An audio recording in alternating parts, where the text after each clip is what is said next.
नाज़रीन अस्सलाम वालेकुम। नाज़रीन, आज सुबह अब से बहुत घंटे पहले वज़ीर आज़म पाकिस्तान जनाब इमरान खान साहब ने एक ट्वीट किया जिसमें बाज़ाब्ता तौर पे उन्होंने अपने सियासी मुखालफिन यानी PMLN को, शरीफ ख़ानदान को और जरदारी ख़ानदान को सिसिलियन माफिया से तशबीह दी। प्राइम मिनिस्टर का इतने सख्त अल्फाज इस्तेमाल करना भी बड़ा मानाखेज़ है और ये भी एक डिस्कशन मांगता है। लेकिन इस वक्त इससे कहीं ज़्यादा बड़ा इशू ट्रेडर्स का, शॉपकीपर्स का, दुकानदारों का और तमाम बिज़नेस कम्युनिटी का मुल्क के मुख्तलिफ शहरों में जो हड़ताल है, कहीं मुकम्मल हड़ताल है, कहीं जुज़वी हड़ताल है। और नाज़रीन, ये हड़ताल का सिलसिला जो है वो गुज़िश्ता कई दिन से जारी है। ये हड़तालें ही वो वजह बनी जब वज़ीर आज़म पाकिस्तान जनाब इमरान खान साहब 2-2.5 दिन पहले कराची गए। वहाँ उन्होंने बिज़नेस कम्युनिटी के साथ नेगोशिएट किया, लेकिन उनकी ये बातचीत जो थी ताजर कम्युनिटी के साथ, बिज़नेस कम्युनिटी के साथ, वो कोई नतीजा खेज़ यानी मुकम्मल तौर पर नतीजा हासिल नहीं कर सकी। दूसरी तरफ फेडरल बोर्ड ऑफ रेवेन्यू के चेयरमैन जनाब शब्बर जैदी साहब भी बहुत मुतहरिक हैं, मसलसल बिज़नेस कम्युनिटी और ट्रेडिंग कम्युनिटी से मिल रहे हैं, उनके कंसर्न्स को एड्रेस करने की कोशिश कर रहे हैं। लेकिन ऐसा लगता है, अगर आप बिज़नेस कम्युनिटी की बात सुने तो ऐसा लगता है कि FBR ज़बानी जो चीज़ कह रहा है और FBR ने बजट में जो तहरीर किया है उनमें फ़र्क है। हुकूमत का कहना यह है कि हुकूमत जो है वो डॉक्यूमेंटेशन बढ़ाना चाहती है, इकॉनमी को, मईशत को शफाफ बनाना चाहती है। ट्रेडिंग कम्युनिटी की जो कंट्रीब्यूशन है वो मुल्क के GDP के अंदर, टैक्स के अंदर वो बहुत कम है, उसे हुकूमत बढ़ाना चाहती है और हर स्टेप पे एक डॉक्यूमेंटेशन लेके आना चाहती है। एक बहुत बड़ा झगड़ा ये है कि CNIC जो नेशनल ID कार्ड है, जब भी एक बायर और सेलर ट्रांजैक्शन करेंगे 50,000 रुपये से ज़्यादा की, तो वहाँ पर जो बायर है उसको अपना नेशनल आइडेंटिटी कार्ड जमा कराना होगा। फेडरल बोर्ड ऑफ रेवेन्यू की जो एक्सप्लेनेशन अब तक सामने आई है, एक उसमें पंजाब हुकूमत ने भी एक क्लैरिफिकेशन इस सिलसिले में जारी की है। ट्रेडिंग कम्युनिटी के खदशात के पेश नज़र उसे भी शायद प्रोड्यूसर साहब स्क्रीन पे आपको दिखा दें, जिसमें ये कहने की कोशिश की गई है, फेडरल बोर्ड ऑफ रेवेन्यू के चेयरमैन भी यही कह रहे हैं कि इसका अतलाक उस वक्त होगा जब एक ट्रेडर एक मैन्युफैक्चरर से, एक फैक्ट्री से डायरेक्ट जाके माल ख़रीदेगा और इसका दुकानदार पे, रिटेल लेवल पे इसका अतलाक नहीं होगा। लेकिन जो दुकानदार हैं, जो शॉपकीपर हैं, जो ट्रेडिंग कम्युनिटी है, उसे शक है कि बहुत जल्दी इसका इतलाक हाई स्ट्रीट के ऊपर भी होगा और जब भी कोई 50,000 रुपये से ज़्यादा की कोई परचेज़ करेगा तो उससे शनाख्ती कार्ड मांगना होगा और उनके जहन में बहुत से इस हवाले से खदशात। ये मामला है क्या, ये कितना अहम है? मैं समझता हूँ ये बहुत ही ज़्यादा अहम है। शायद अभी तक हुकूमत इसकी अहमियत को ठीक तरह से समझ नहीं पाई है। अपोजिशन से डील करना एक डिफरेंट इशू है, मुल्क की बिज़नेस कम्युनिटी के साथ डील करना एक अलग किस्म का चैलेंज है। मुझे इस बहस में ज्वाइन कर रहे हैं, स्टूडियोज़ में ही मेरे साथ ज्वाइन कर रहे हैं जनाब अजमल बलोच साहब, जो सदर हैं ऑल पाकिस्तान अंजुमन ताजरान के। इस्लामाबाद स्टूडियोज़ में मेरे साथ मौजूद हैं, आपको बहुत खुश आमदेद। मेरे साथ स्टूडियोज़ में ही पाकिस्तान के नोटेड इकनॉमिक कमेंटेटर जनाब डॉक्टर फ़ारूक सलीम साहब, पॉलिटिकल एनालिस्ट हैं, इकनॉमिक एनालिस्ट हैं, मुझे स्टूडियोज़ में ज्वाइन कर रहे हैं। मुझे पाकिस्तान की मशहूर कारोबारी शख्सियत AKD ग्रुप के चेयरमैन जनाब अकील करीम देदी साहब कराची से वाया सेटेलाइट ज्वाइन कर रहे हैं और मुझे मियाँ असलम इकबाल साहब जो कि वज़ीर कॉमर्स हैं, इंडस्ट्रीज़ पंजाब के, वो मुझे फ़ोन लाइन से ज्वाइन करें। A very warm welcome to all my guest. अगर मैं डिस्कशन का आगाज़ अजमल बलोच साहब आपसे ही कर लूँ शुरू में, क्या ऐसी वजह है, मेरा भाई बेचारे का फ़ोन जो था उसमें पानी चला गया, वो बंद हो गया, वो सुबह से फिर रहा है, मारा फिर रहा है, वो कहीं से वो फ़ोन 100 रुपये का काम करवाना था वो नहीं हो रहा ठीक, क्या वजह है कि सारी मार्केट बंद है? देखिए, बात यह है कि ये जो बजट आया है या तो IMF ने बनाया है, शायद किसी पाकिस्तानी सियासतदान ने बैठकर नहीं बनाया। अच्छा। जो पाकिस्तान को, ये क्यों कहते हैं आप? ये मैं इसलिए कहता हूँ कि बजट बनाने वाले को ये नहीं पता कि हमारा लिटरेसी रेट ताजरों में क्या है। उनको पता होना चाहिए, गवर्नमेंट को पता होना चाहिए। अब बात सिर्फ ये क्यों कहते हैं कि उनको नहीं पता? उनको पता है कि ताजर ज़्यादा पढ़े लिखे सर नहीं पता है, लेकिन फिर इतनी टेक्निकल हमारी रिटर्न जो वज़ीर आज़म साहब या वज़ीर ख़जाना साहब नहीं भर सकते हैं, वो एक आम ताजर कैसे कर लेगा? हमारी कौमी ज़बान उर्दू है, हमारी सुप्रीम कोर्ट ने ये डिसीजन दिया हुआ है कि उर्दू में ख़तो किताबत होगी, तो फिर हम अंग्रेज़ी के पीछे क्यों हैं? एक सादा सा उर्दू फार्म हो और हमें पता हो इतना मैंने टैक्स जमा कराना है। अब उस टेक्निकल फार्म जो हमारी रिटर्न है वो इतनी टेक्निकल है कि कोई भी ताजर पाकिस्तान का खुद नहीं भर सकता। ये डैडी साहब भी बैठे हैं, ये भी नहीं भर सकते होंगे, इन्होंने भी अकाउंटेंट रखा होगा, ये तो रख सकते हैं, ये तो रख सकते हैं, एक आम ताजर नहीं रख सकता। अकील करीम देदी साहब, अकील भाई वो कह रहे हैं कि ये रिटर्न आप खुद भी अपने अकाउंटेंट से भरवाते हैं, खुद आप भी नहीं भरते। मेरा ख्याल है, देखिए बात उनकी जो बात वो कहना चाहते हैं वो बिल्कुल ठीक कह रहे हैं कि इस सिस्टम को ईज़ी करने की ज़रूरत है। लोगों की मुश्किलात हैं, आसानी क्रिएट करने की ज़रूरत है। आम आदमी के ऊपर अगर आप उसको टैक्स रेट में लाना चाहते हैं तो पहले आप उनको रजिस्टर वगैरह करें। तो ये सिस्टम की कोताही की वजह से लोग डरे हुए हैं और एक साथ आप सारी चीज़ें नहीं कर सकते। बिजनेस कम्युनिटी यहाँ लोगों को रोज़गार भी प्रोवाइड करती है और गवर्नमेंट को चाहिए कि इनके साथ बैठे, डायलॉग करे। अगर जो जेन्युइन बात उनकी है उनको वो माने और जो बात गवर्नमेंट समझती है कि नहीं हमें इम्प्लीमेंट करनी चाहिए वो स्लोली करे। मैं समझता हूँ ज़्यादा कामयाबी होगी। इस तरह हड़तालों से ये मुल्क फर्दर कमज़ोर हो जाएगा। मेरा नहीं ख्याल है कि आप अपोजिशन और आपस में आपकी जो झगड़े चलते रहते हैं उस पर तो कोई इतना फ़र्क कंट्री को नहीं आता, लेकिन बिजनेस कम्युनिटी अगर हड़ताल करती है, कारोबार को रोकती है और कारोबार की हर्डल्स हैं तो उस हर्डल्स को दूर करने में मुझे नहीं लगता कि कोई ऐसी कबात होनी चाहिए। और गवर्नमेंट को भी हम देख रहे हैं कि मुसलसल राब्ते में रहते हैं, तो राब्ते में रहने के बाद इनकी हर्डल्स दूर हो जानी चाहिए और नहीं क्यों हो रही। तो मैं समझता हूँ फर्दर डायलॉग करें और उन डायलॉग से मेरा ख्याल है कि सबरजेदी अच्छा बंदा है, समझदार आदमी है। अच्छा, मेरे साथ रहिए कि डायलॉग जरूरी है। मियां असलम इकबाल साहब, मैं बिल्कुल आता हूँ, अकील करीम साहब, मैं फिर आपकी तरफ आता हूँ। मियां असलम इकबाल साहब वजीर कॉमर्स और इंडस्ट्रीज हैं पंजाब के, फ़ोन लाइन पे मुझे ज्वाइन कर रहे हैं। मियां असलम इकबाल साहब उन नेगोशिएशंस का हिस्सा रहे हैं जो पंजाब हुकूमत ने वहाँ की ट्रेडिंग कम्युनिटी से, वहाँ के दुकानदारों से, वहाँ के शॉपकीपर्स की एसोसिएशंस के साथ किए और उसके बाद एक मेमोरेंडम आप कह लें कि एक ऑफिस लेटर जो है वो इशू किया गया है office of the minister for industries, commerce, investment and skills की तरफ से, जिस पे दस्तखत किए हैं मियां असलम इकबाल साहब ने, सैयद समसाम अली शाह बुखारी साहब ने और नज़ीर अहमद चौहान जो है मेंबर पंजाब असम्बली, उन्होंने दस्तखत किए हैं। मियां असलम इकबाल साहब, इसमें आपने जो एक एश्योरेंस दिलाई है कि शनाख्ती कार्ड की शरत सिर्फ इन पे लागू होगी जो डीलर फैक्ट्री से डायरेक्ट सामान खरीदेगा, जो भी ताजर फिक्स टैक्स के नेट में होगा इसके लिए शनाख्ती कार्ड की शर्त नहीं होगी, छोटे दुकानदारों से किसी किस्म का टैक्स वसूल नहीं किया जाएगा। ये मैंने बहुत से ट्रेडर से पूछा है फ़ोन पे, वो कहते हैं कि पंजाब हुकूमत के इस कागज़ की कोई अहमियत नहीं है, फेडरल बोर्ड ऑफ रेवेन्यू को ये हमें लिख के देना चाहिए और ये बजट में इसकी अमेंडमेंट हो ताकि कोई एतमाद हो सके। वो कहते हैं कि हुकूमत तो कभी कुछ कहती है कभी कुछ कहती है। डॉक्टर साहब, इसमें मैं एक चीज आप पे थोड़ी सी वजाहत करना चाहता हूँ कि इस लेटर के अंदर जो भी चीजें लिखी गई हैं वो पाकिस्तान ट्रेडर अलायंस और जितने भी वहाँ पर ताजर मुख्तलिफ तंजीमों से मेरे पास आए थे ऑफिस में, एज क्लब, सीएम सेक्रेटेरिएट, ये उनकी डिमांड की रोशनी में रिलैक्स जो चीजें करनी थी दी गई हैं।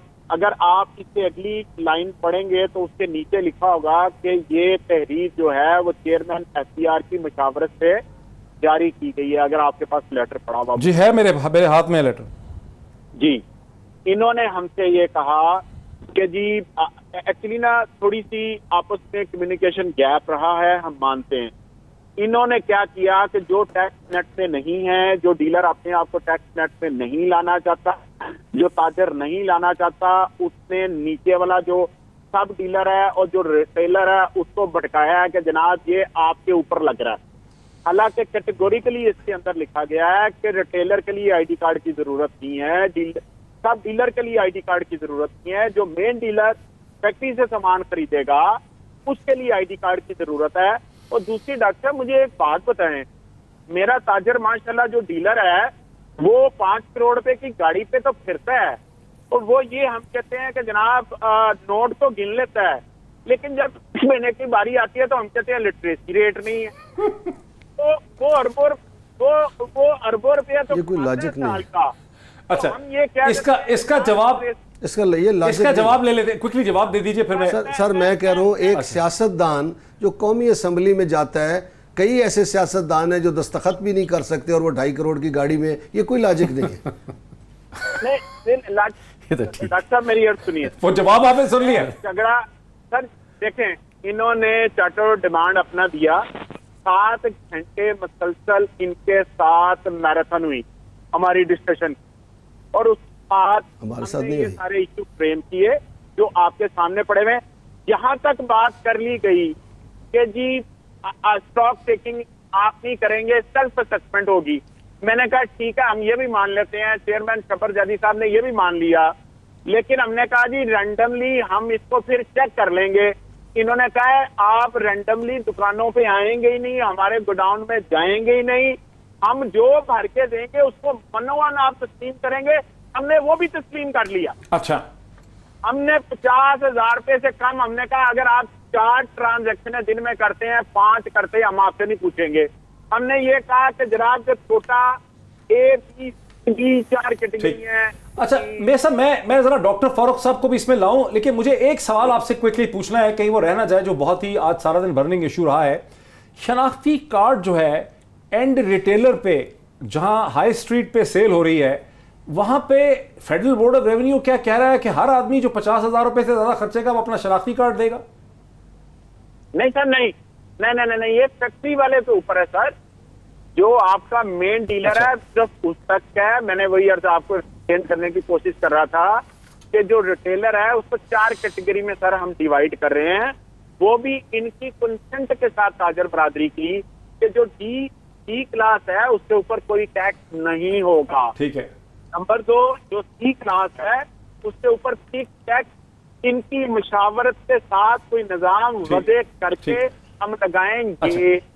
डी और ए रेटिंग एरिया के मुताबिक। अच्छा मियां साहब, मैं आपका मौकफ आ गया ना, मैं इसको थोड़ा सा आगे बढ़ाता हूँ। डॉक्टर फारूक साहब, यानी दुनिया में फिरने का मौका मिला, चीज़ें भी खरीदने का मौका मिला, एयरपोर्ट के अलावा जहाँ पर आपका जो बोर्डिंग पास होता है या आपका पासपोर्ट वो कहता है, बिकॉज आप ज़ाहिर है वही तभी परचेज कर सकते हैं अगर आप फ्लाई कर रहे हैं, बिकॉज ड्यूटी फ्री शॉप होती।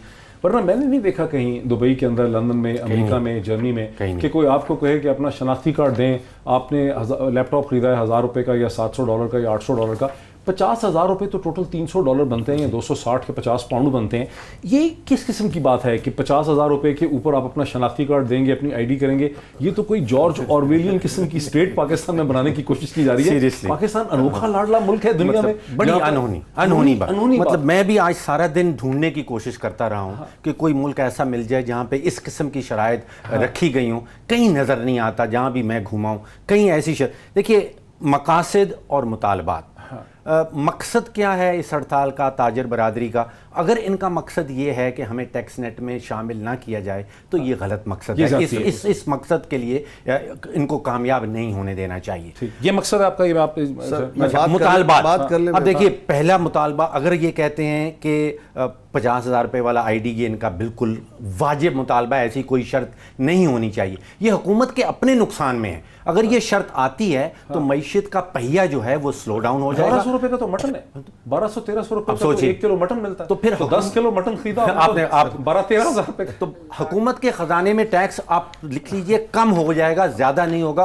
हुकूमत का अपना मकसद जो है वो फौत हो जाएगा। अच्छा, फिर जो फास्ट मूविंग कंज्यूमर गुड्स कहलाती है, जिसमें टॉयलेटरीज भी हैं, जिसमें पैकेज गुड्स हैं, जो सबसे ज्यादा, अब वो 7 या 8% के मार्जिन के ऊपर कंपनियां काम कर रही हैं। उनके ऊपर कहा जा रहा है कि 1.25% टर्नओवर टैक्स दे दें। अब वो नुकसान भी करती हैं, मुनाफा भी कमाती हैं। ये अगर हुकूमत उनके ऊपर 1.25% टर्नओवर टैक्स लगा दे तो वो ये एक पैगाम दे रही है कि आप अपना कारोबार बंद कर दें। इतना मुनाफा भी उनको नहीं आ रहा। तो ये वाले मुतालबात जो हैं ये इनके जायज़ हैं। अगर वो मुतालबा करते हैं कि हमें टैक्स नेट में ना डाला जाए, वो गलत है।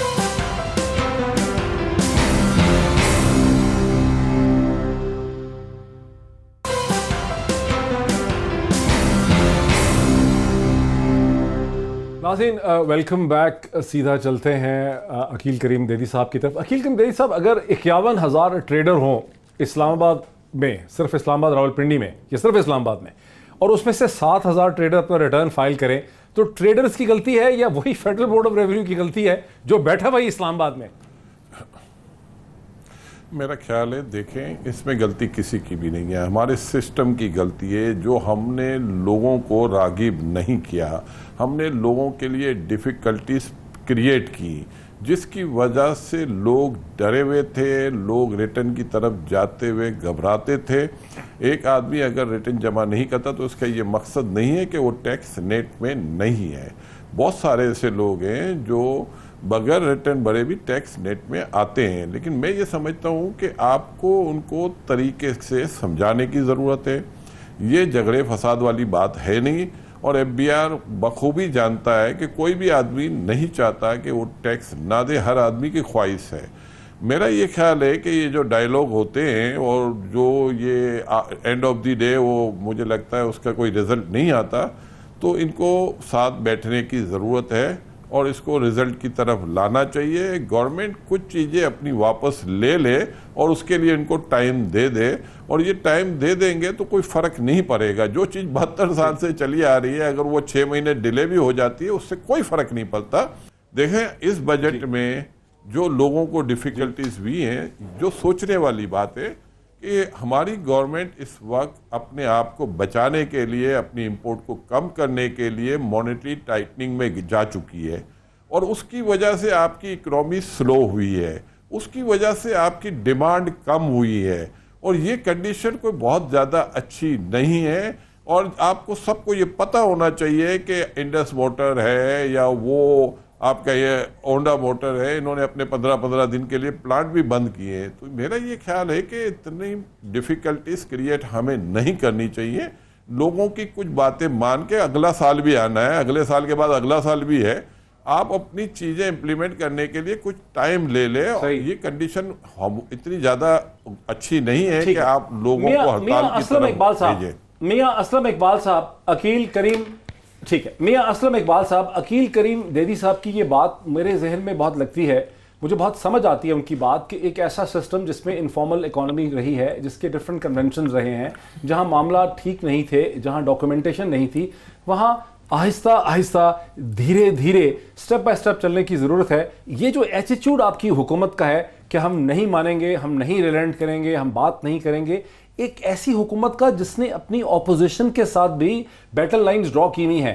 अब आप बिजनेस कम्युनिटी के साथ, शॉपकीपर्स के साथ, ट्रेडर्स के साथ भी हेड ऑन कोलिजन करना चाह रहे हैं। ये कोई मुझे दानिशमंदाना अंदाजे बयान लग नहीं रहा आपका।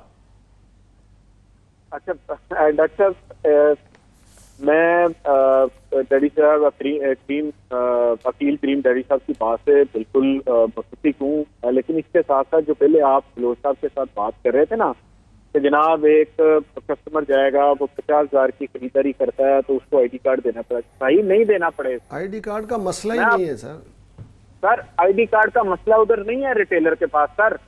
अच्छा, यही बात सर, आप एक काम करिए डॉक्टर साहब, आप समझते हैं मेरी बात अथेंटिक नहीं है।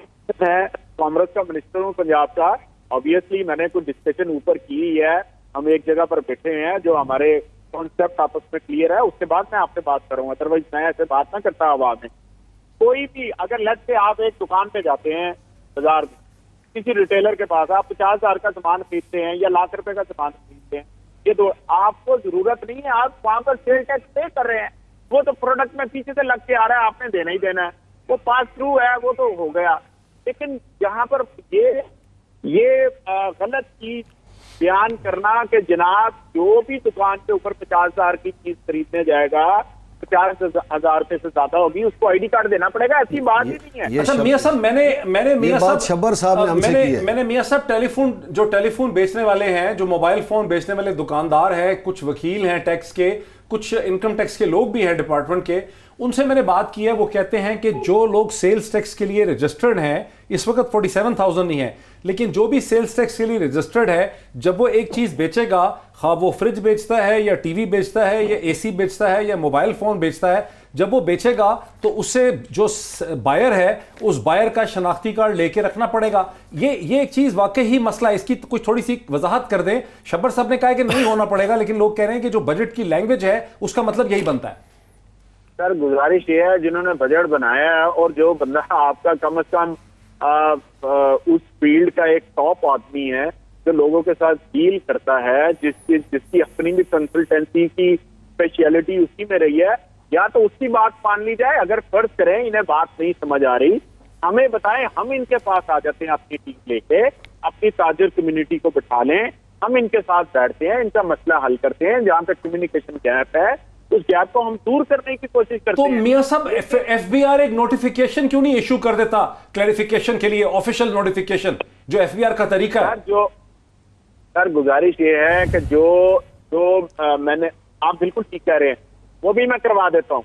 जब मैंने सेक्टर हेड के ऊपर वो लिख के ऊपर लिखा है कि चेयरमैन एफबीआर ने, तो यार तो गवर्नमेंट हूँ, मैंने तो भी तो वही किया है। लेकिन अगर आपकी यहाँ पर तसल्ली ताजर बरादरी की नहीं होती तो हम कोशिश करते हैं कि इनके साथ आए, बेटे मुझे बताएं मैंने किधर आना, मैंने एफबीआर की टीम लेके किधर आना, जहां पर बैठ के इस चीज को हल कर लेते हैं। ठीक। और जो ये नोटिफिकेशन कहते हैं नोटिफिकेशन कर देते हैं। ठीक है। हम तो कहते हैं बैठे हैं।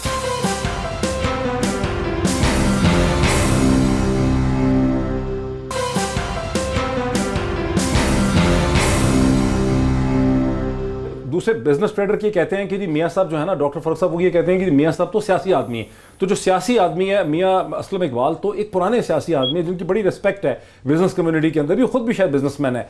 वो ट्रेडर ये कहते हैं कि एफबीआर जो है ना वो बिल्कुल इस लैंग्वेज में बात नहीं कर रहा जिस लैंग्वेज में मियां असलम इकबाल साहब बात कर रहे हैं। डॉक्टर साहब, पूरी की पूरी हुकूमत, पूरा का पूरा मीडिया इस वक्त ट्रक की बत्ती के पीछे लग गया। मसला टैक्स का नहीं है इस मुल्क में। देखिए, हुकूमत खुद कहती है कि 3.8 खरब रुपया इकट्ठा हुआ है इस माली साल में। हुकूमत खुद ये कहती है कि 3 करोड़ खानदान रहता है इस मुल्क में। सर, 1,25,000 रुपया टैक्स की मद में पाकिस्तान के हर खानदान ने हुकूमत के खजाने में जमा करवाया। वो कैसे? 3.8 खरब रुपया वो कह रहे हैं हमारे खजाने में जमा हुआ। सबने तो नहीं दिया, वो तो उन लोगों ने दिया। औसतन 1,25,000 रुपया, गरीब खानदान भी, मैं औसतन बता रहा हूँ, 20-21 लाख। मेरा मतलब ये है कहने का है कि पाकिस्तान का हर बच्चा, बूढ़ा, मर्द और औरत टैक्स देता है। इनडायरेक्ट टैक्सेस, इनडायरेक्ट टैक्स, सारा इनडायरेक्ट टैक्स ही है। और बैंकिंग अकाउंट्स पे भी टैक्स दे रहा है। अच्छा, मसला ये है कि हुकूमत के अखराजात जिस तेजी से बढ़ गए हैं, अब हुकूमती अफसरान जो नाअहल हैं, जो पीआईए में नुकसान कर देते हैं, जो पाकिस्तान स्टील में नुकसान कर देते हैं और 1100 अरब का नुकसान कर देते हैं, डिस्कोस में 1700 अरब का नुकसान कर देते हैं, वो हुकूमत को कहते हैं जी पाकिस्तानी टैक्स नहीं देते। ये जो कैंपेन चल रही है, आप लिख लीजिए, आज एक साल की आखिर में इनको 50, 60, 70 अरब रुपए से ज्यादा नहीं मिलेगा। खसारा है 3000 अरब का। देखिए, प्रॉब्लम होता है, उसका सोल्यूशन ढूंढना है। हुकूमत का प्रॉब्लम यह है कि उनका बजटरी खसारा आ रहा है 3000 अरब का। ठीक। और उसका वो भी इतनी तेजी से बढ़ा है पिछले 10 सालों में। मैंने लास्ट टाइम शायद आपको बताया था। बिल्कुल आपने बताया था। मियां असलम इकबाल साहब, ये तो एक ऐसी चीज है जिसका आपको बहरहाल जवाब देना चाहिए कि हुकूमत का कहा जा रहा है कि डॉक्यूमेंटेड फिगर्स हैं कि हुकूमत पाकिस्तान ने 2007-8 से अब तक अपने अखराजात में 5 गुना इजाफा कर लिया है और हुकूमत अपने खर्चे बढ़ाती चली जा रही है। ये एक ऐसी हुकूमत है जो अपने अखराजात पूरे करने के लिए मसलसल आवाम को, बिजनेस कम्युनिटी को, ट्रेडर्स को, सबको ये इल्ज़ाम दे रही है कि टैक्स नहीं देते, टैक्स नहीं देते। ब्यूरोक्रेसी का खर्चा जो है इसका इतना ज़्यादा है इस हुकूमत का, सब चीज़ों का, ये इसका तो कोई जवाब दे दें। देखिए डॉक्टर साहब, 2 चीज़ें। अखराजात से मुराद क्या है कि जो गवर्नमेंट के ज़ाती अखराजात हैं वो हैं, या आप सैलरी की मद में हर साल जो पैसे बढ़ाते हैं अपने इन्फ्लेशन रेट को देखते हुए, वो अखराजात हैं। इसको थोड़ा सा डॉक्टर साहब एक्सप्लेन कर दें एक बात। डॉक्टर साहब जरा क्विक कमेंट कर दीजिए इस पे कि आप किसको कह रहे हैं खर्चा। देखिए, ये इनका अपना बजट छपता है, ये ग्राफ मैंने दे रखा है। 1.5 खरब रुपया टोटल करंट एक्सपेंडिचर जिसको कहते हैं, इसमें 10 कैटेगरीज बनाई रखी हैं बजट में, और उन्हीं 10 कैटेगरीज को आप पिछले इस साल के बजट से कंपेयर कर लें।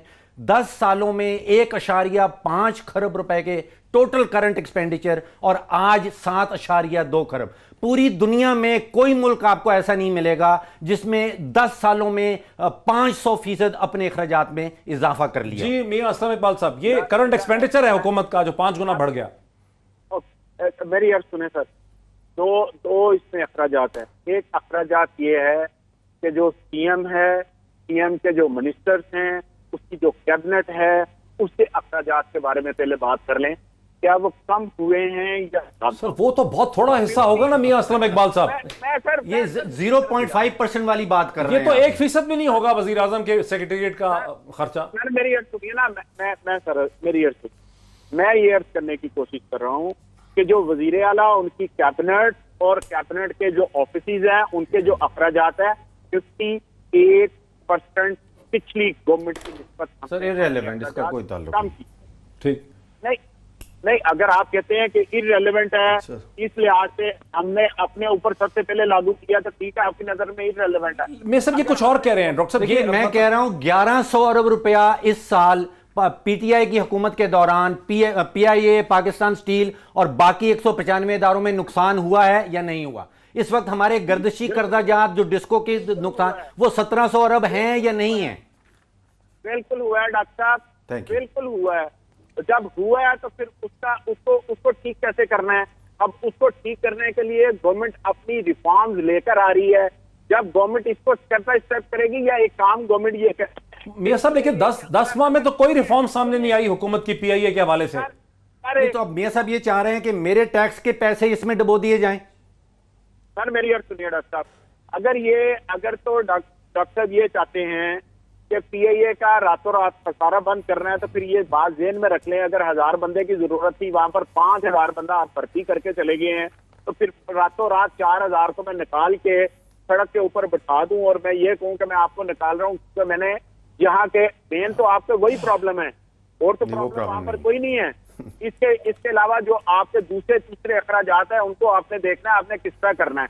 पंजाब गवर्नमेंट का 1700 अरब रुपए का जो डेवलपमेंटल नॉन डेवलपमेंट एक्सपेंस है, 1700 अरब रुपया डॉक्टर साहब, पहली बारी हुआ है कि हम नॉन डेवलपमेंट बजट के ऊपर एक कमेटी तश्कील दे के एक टारगेट दिया गया है कि यहाँ पर हमने 10% की सेविंग करनी है। मैं इसी चीज को जरा, इससे पहले कि हम ट्रेडिंग इशू पे आए, अकील करीम देवी साहब, एक हुकूमत जो है उसको जो बुनियादी फैसले करने चाहिए कि जो शगाफ है, जो होल है इतना बड़ा, ये जो स्टील मिल्स को बेचना है, उसका प्रोसेस करना है, पीआईए नहीं ठीक होती, 20 साल हो गए हैं, उसको बेचना है, डिस्कोस को प्राइवेटाइज करना है। असल जो पॉलिसी डिसीजंस है हुकूमत की, इंटेलिजेंस के, उसकी कैपेबिलिटी के, उसके रिजॉल्व के, उसकी डिटर्मिनेशन के, जो स्टीली डिटर्मिनेशन है, वो तो ये है, या वो शॉपकीपर्स के साथ लड़ाई करना है?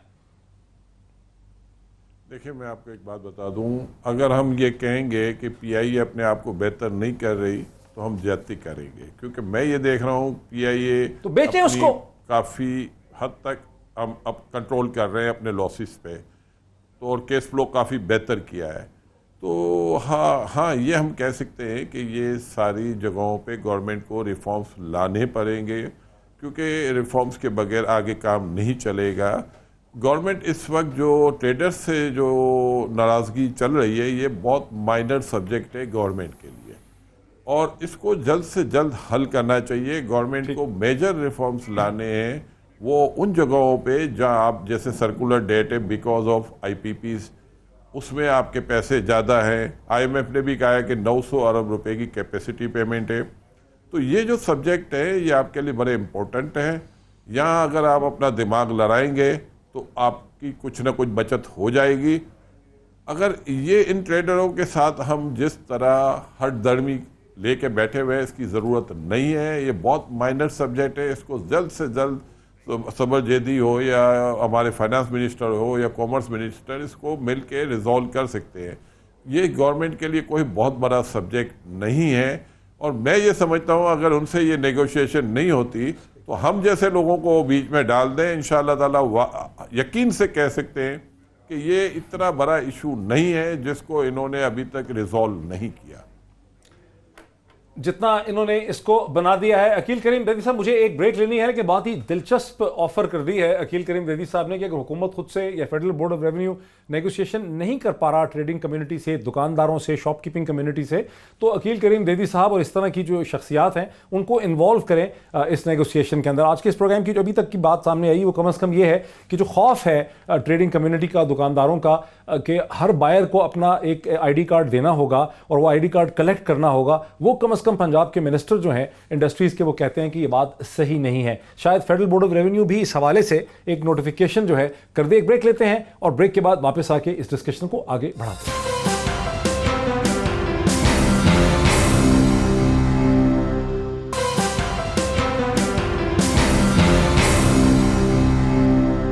नाज़रीन, वेलकम बैक। बात का आगाज़ करते हैं अजमल बलोच साहब से, जो कि सदर हैं ऑल पाकिस्तान अंजुमन ताजरान के। ये जो आईडी कार्ड का इशू था, जो सारा दिन चलता रहा है टेलीविजन में, बड़ी इस पर गर्मा गर्मी हुई है। ये इशू क्या अब जो हमें समझाया है मियां असलम इकबाल साहब ने, इसमें ये इशू रिजॉल्व हो गया, ख़त्म हो गया? मैंने 4-5 मीटिंगें की हैं शब्बर साहब से। अच्छा, जो वो आप तो कहते हैं सुनते ही नहीं नीचे मेंबर, और सर वो कर ही नहीं सकते ना, उनको समझ ही नहीं आती मैंने बात की, वो समझा ही नहीं सके थे। हमने बाकायदा FBR के दरवाजे पे धरना दे के उनसे बात मनवाई, वो पहले सुनने के लिए तैयार नहीं थे। अच्छा, मैं हैरानगी वाली बात कर रहा हूँ। असलम इकबाल साहब जो कि सियासतदान है, अच्छी बात कर रहे हैं। बात सिर्फ ये है कि अभी कुछ वज़रा ताजरों का मजाक उड़ा रहे हैं, कुछ वज़रा, मैं बड़ी माजरत के साथ गवर्नर साहब ने भी सिंध ने भी मजाक उड़ाया ताजरों का और उनको सख्त बात की। अभी फिरदौस आशिक अवान साहब भी जो गुफ्तगू कर रही थी प्रेस कॉन्फ्रेंस के कि जी ताजर तो खुद चाह रहे थे कि हम सैर करने मरी सवाद चले जाएं। और खुदा का वास्ता, हम इस मुल्क के शहरी हैं, हम इस मुल्क की रीढ़ की हड्डी हैं। अगर आपको हुकूमत नहीं चलाना आ रही तो आप इस तरह के बयानात न दें, बराए मेहरबानी। कह रहे हैं कि 5-5 करोड़ की गाड़ियां चला रहे हैं, लैंड क्रूजर चला रहे हैं और टैक्स दे रहे हैं। सर आप मुझे बताएं, मैं ताजरों का प्रेसिडेंट हूं पूरे पाकिस्तान का, मेरे पास 6.5 लाख की गाड़ी है नीचे। ओ यार मैं क्यों नहीं ले सकता लैंड क्रूजर, मैं क्यों नहीं ले सकता ये बड़ी गाड़ी? किस एमपीए के पास नहीं है, किस एमएनए के पास 2.5 करोड़ की गाड़ी नहीं है, किस मिनिस्टर के पास नहीं है, किस ब्यूरोक्रेट के पास नहीं है? ये इलियट क्लास हमें खा गई है। खुदा गवाह है, हमारा सारा कुछ दिया हुआ, मजदूर का भी, मांगने वाले का भी टैक्स ये लोग खा गए हैं, ये हो या इनसे पहले लोगों। मैं अच्छा दूसरा मजाक ये उड़ाया जा रहा है और हमारे इनके पीछे कोई और है। भाई मेरा तरीके इंसाफ से ताल्लुक है, मेरे पीछे या तो इमरान खान हो सकता है या ताजर हो सकते हैं।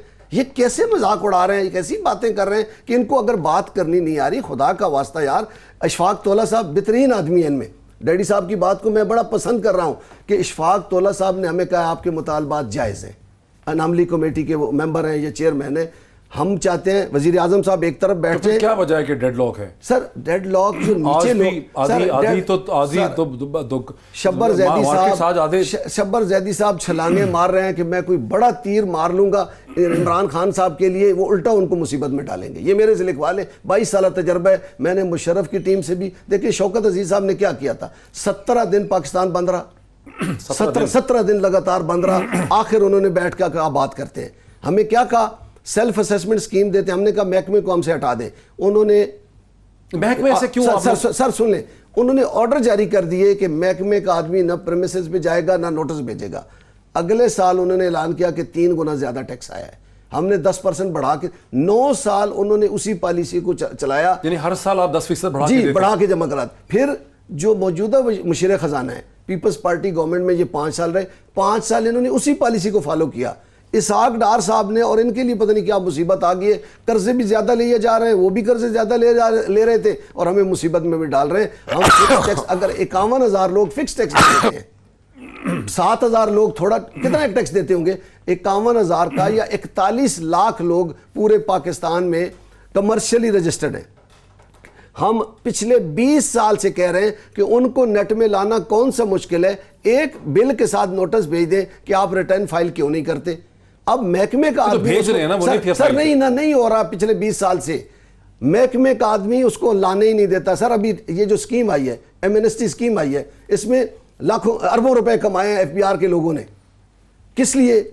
अगर किसी ने कहा है मेरे पास 5 करोड़ है, मैं वाइट करना चाहता हूं, उसको कहा नहीं इधर आओ, हमें 2-2.5 करोड़ आपका कर देते हैं, बाकी बचा देते हैं। हमें देखिए सिस्टम, 50 लाख लोगों का डाटा नादरा ने दिया है, इलियट क्लास का, जो 10 एक साल में सफर करते हैं बाहर का, जिनके पास 2.5 करोड़ की गाड़ी है। पहले उनका हिसाब कर लेना, फिर हमारी तरफ आ जाए। अच्छा मियां असलम इकबाल साहब, मैं एक प्रोग्राम देख रहा था, मतलब कोई घंटा डेढ़ पहले, उसमें इंतहाई 3 मुअज़्ज़ज़ सहाफ़ी थे और एक बिजनेस कम्युनिटी के ताजर भी थे। तो ताजर ने ये सवाल पूछा कि भाई आप लोग इतनी तकरीर कर रहे हैं सारी चीज़ में, आप में से क्या कभी किसी ने पाकिस्तान में कारोबार किया है?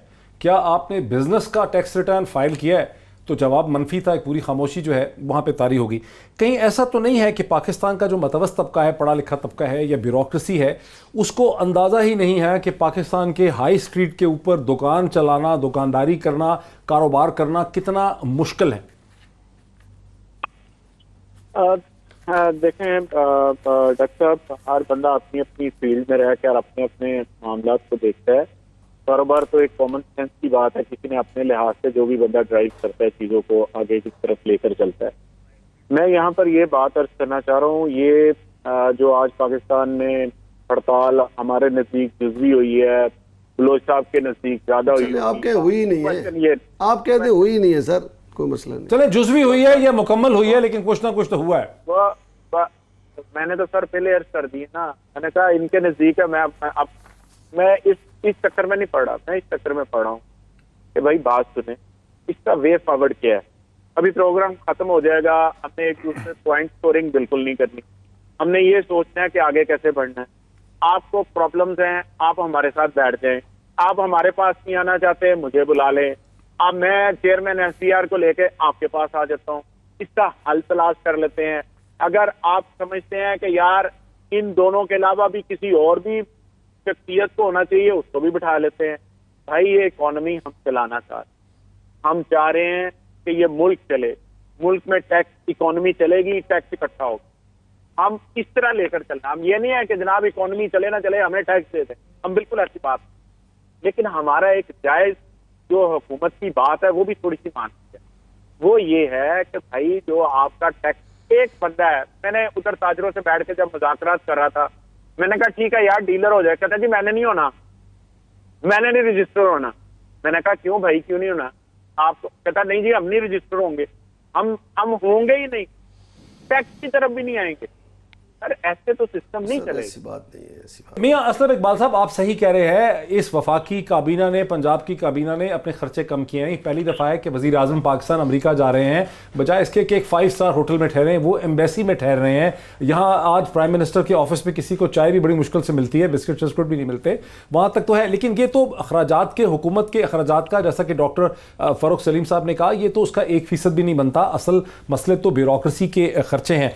जनाब अकील करीम देवी साहब, आप समझते हैं कि अगले चंद दिनों में हुकूमत और ताजरों के दरमियान, क्योंकि ताजरों को हुकूमत जितना ही क्यों ना हमारे 20, 30, 40, 50 अरब से ज़्यादा इनसे इकट्ठा नहीं कर सकेगी, जो हुकूमत ने रिफॉर्म करनी है ब्यूरोक्रेसी की, फेडरल बोर्ड ऑफ रेवेन्यू की, डिस्कोस की, स्टेट ओन एंटरप्राइजेस की, वहाँ से 1500 या 2000 अरब जो है, और खास करके जो इंस्टॉल कैपेसिटी के एग्रीमेंट हैं, और फिर जो गलत फैसले किए हैं, रोज अखबारों में छप रहा है 5 बिलियन रुपए का आज पाकिस्तान को जुर्माना ठुक गया है, 14 बिलियन रुपया वो रिकोडेक में उन्होंने मांगा हुआ है, कारखे का मसला चल रहा है। ये सब चीजें रिफॉर्म करनी है। ये $1 डॉलर्स की बात कर रहा हूं अकील करीम भाई, आप समझ रहे हैं कि चंद दिनों में हुकूमत को नेगोशिएशन के जरिए कोई हल निकाल पाएगी? मेरा ख्याल है गवर्नमेंट सिंसियर है, गवर्नमेंट लोगों को मसले को हल करना चाहती है। मैं समझता हूँ ये बहुत बड़ा इशू नहीं है, बहुत माइनर इशू है, और इसमें मुझे नहीं लगता है कि इतना ज़्यादा हाइपर होने की ज़रूरत है। मिल बैठ के मसले, बड़े से बड़े मसले हल हो जाते हैं, और ये मेरे हिसाब से ये इशू है ही नहीं।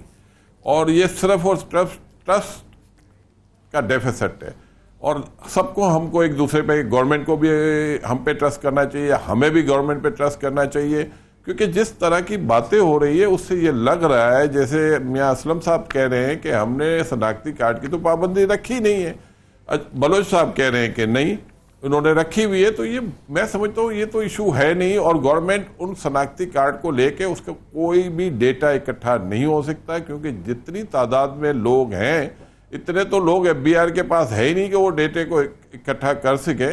तो मैं समझता हूँ इनके साथ बैठ के ये रिजॉल्व हो सकती है। इस वक्त मुल्क बहुत तकलीफ में है, और इस तकलीफ में हमें मुल्क को भी नुकसान नहीं पहुंचाना। हड़ताल से बेरोजगारी होगी, वो भी हमें अवॉइड करने की ज़रूरत है, और हम बैठ के डायलॉग करें। मैं समझता हूँ डायलॉग से ये मसला हर सूरत में हल हो जाएगा, और इस डायलॉग में कुछ बिजनेस कम्युनिटी के लोगों को आप एज ए एम्पायर शामिल कर ले। एक ऐसा इशू जिससे टोटल 30 से 50 अरब रुपए से ज़्यादा सालाना का मामला ही नहीं है, वहाँ पे हुकूमत ने 10 दिन से ये हड़तालें चल रही हैं, और जहाँ पे तकरीबन 2000 अरब का मामला है स्टेट ओन एंटरप्राइजेस का, डिस्कोस का और इंस्टॉल्ड कैपेसिटी का, और जो जुर्माने हमें हो रहे हैं, वहाँ हुकूमत कुछ कर नहीं पा रही। देखिए पाकिस्तान का ख़जाना भर कौन रहा है इस वक्त, आप देखिए 3.8 खरब रुपए भर दिए पाकिस्तानियों ने, इसको खाली कौन कर रहा है? इसको खाली कर रहा है आपके पब्लिक सेक्टर एंटरप्राइज खाली कर रहे हैं, आपके डिस्कोस खाली कर रहे हैं। तो आपको इसको इस अंदाज से देखें कि भरने वाले पाकिस्तानी शहरी और ताजिर बरादरान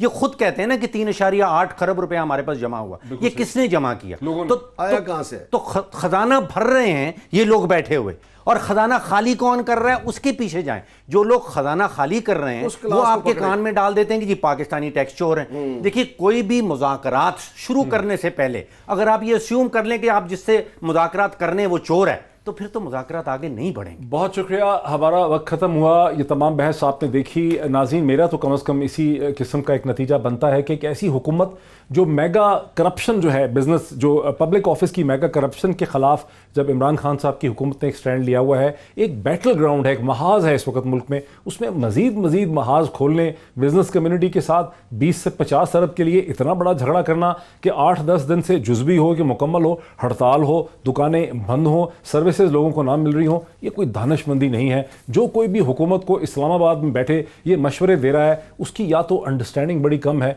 या फिर वो इमरान खान की हुकूमत के खिलाफ कोई अंदरूनी साजिश कर रहा है ताकि ट्रेडर कम्युनिटी के साथ उसका झगड़ा हो जाए। आज इतना ही, फिर आपसे मुलाकात होती है। बहुत शुक्रिया।